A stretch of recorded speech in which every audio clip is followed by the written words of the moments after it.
Набережных Челнах сегодня открылись 173 избирательных участка. Несмотря на рабочий день, многие приходили голосовать семьями. Праздничное настроение создавали артисты, радовал и ассортимент торговых точек. Впервые пришла на выборы президента Российской Федерации. Считаю, что мой выбор очень важен для страны, может стать решающим. И мне не безразлична судьба нашей страны. В первый день голосования подарок получили все челнинцы. В ближайшие дни на городской маршрут выйдут 36 новых автобусов. В Нижнекамске праздничное настроение. На избирательных участках создавали творческие коллективы города, работали интерактивные и спортивные площадки.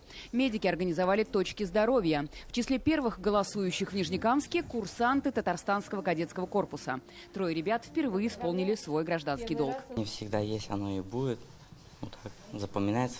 Всегда все первое запоминается. Это гражданский долг — выбирать президента. С раннего утра свою работу начала мобильная группа избирательной комиссии. Они приехали к тем, кто по каким-либо причинам не смог самостоятельно прийти на участок. Будущее наше, детей наших, внуков, чтобы страна жила спокойно.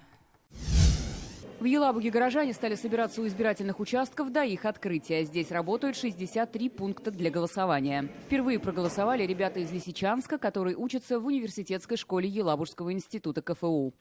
Переживания очень, но это очень радостный день для меня.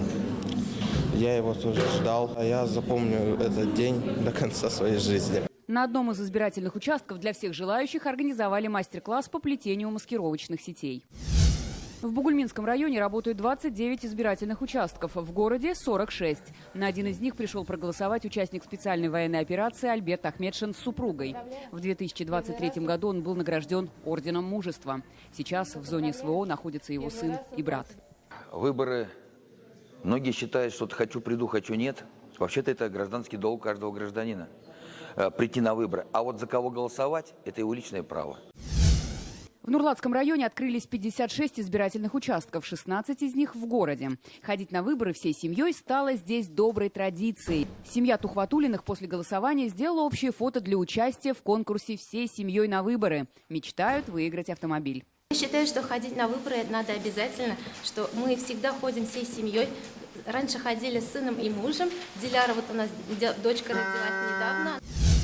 Активно голосовали ознакаевцы. Одними из первых выразить активную гражданскую позицию пришла семья Салифовых. Это известная педагогическая династия. Общий стаж – 146 лет. А молодая семья Габдулхаковых из села Буляк из ЗАГСа сразу отправились на избирательный участок. Отдать свой голос за президента Российской Федерации – первое семейное решение. Только поженились и решили приехать в свое родное село со своими мамами, родителями, сестрами, близкими людьми, своими родственниками. Выбрать нашего будущего президента и выбрать правильное будущее. Впереди еще 2 дня голосования. В городах и районах придумывают новые идеи, чтобы выборы стали по-настоящему праздником. Светлана Звонарева, ТНВ, Татарстан.